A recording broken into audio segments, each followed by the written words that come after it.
جس نے رجب کے 9 روزے رکھے وہ اپنی قبر سے اشہد ان لا الہ الا اللہ کہتا ہوا اٹھے گا اور اس کا چہرہ جنت کی جانب ہوگا۔ جس نے رجب کے 10 روزے رکھے اس کے لیے رب تعالیٰ پلسرات کے ہر میل پر ایک بستر آرام کے لیے مہیا کر دے گا۔ جس نے رجب کے 11 روزے رکھے قیامت کے دن اس سے افضل اور کوئی امتی نظر نہ آئے گا سوائے اس شخص کے جس نے اس کے برابر یا اس سے زیادہ رجب کے روزے رکھے ہوں گے۔ جس نے رجب کے 12 روزے رکھے اللہ تعالیٰ قیامت کے دن ایسے 2 جوڑے پہنائے گا کہ اس کا ایک جوڑا دنیا اور دنیا کی تمام چیزوں سے افضل اور بہتر ہوگا۔ جس نے رجب کے 13 روزے رکھے قیامت کے دن عرش کے سائے میں اس کے لیے دسترخوان بچھا دیا جائے گا اور وہ جو چاہے کھائے گا جبکہ دوسرے لوگ سخت تکالیف میں مبتلا ہوں گے۔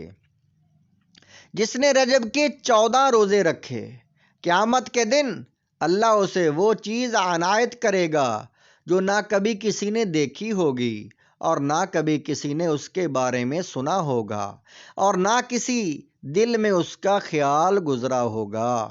جس نے رجب کے 15 روزے رکھے اللہ تعالیٰ حشر میں اسے اس کے ساتھ کھڑا کرے گا، کھڑے ہونے والوں میں شامل کر دے گا، جہاں جب کسی مقرب فرشتے کا گزر ہوگا یا کسی نبی یا رسول کا تو اس سے کہا جائے گا مبارک ہو تو امن والوں میں سے ہے۔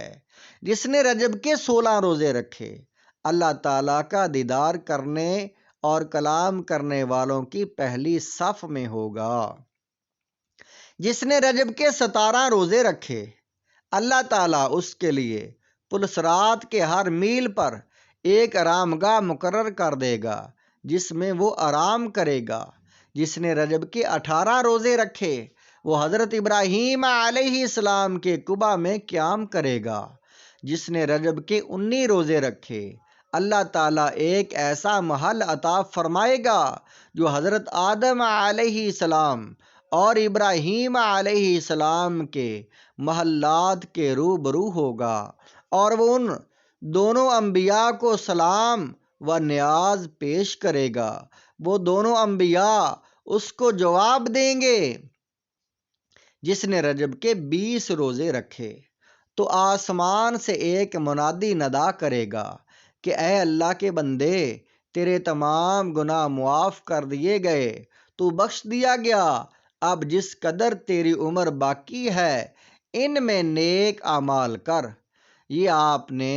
یہ روزوں کی فضیلت جو آپ نے پڑھی اور سنی ہے یہ حضور غوث اعظم کی کتاب غنیۃ الطالبین صفحہ نمبر 351 پر موجود ہے۔